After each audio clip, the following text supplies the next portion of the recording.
Nitoe rai kwa watumishi wa Wizara ya Viwanda na Biashara na taasisi zilizokuwepo chini ya Wizara ya Viwanda na Biashara kwamba tubadilike.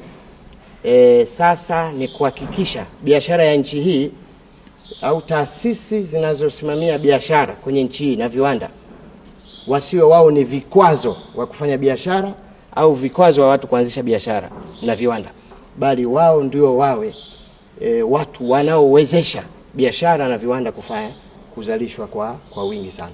Kwa ni wasihi sana watumishi wa Wizara ya Viwanda na Biashara pamoja na taasisi zilizokuwa chini yake kufanya kazi kwa weledi, lakini ni lazima kazi hiyo iwe na utu, na ndio maana tunasema kazi na utu.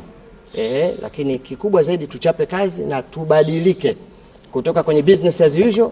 Sasa tunataka mabadiliko. Mheshimiwa Rais anataka viwanda, anataka biashara. Lazima tusimame pamoja, tufanye kazi, biashara ifanyike, lakini viwanda vijengwe vya kutosha na venye tija kwa nchi hii.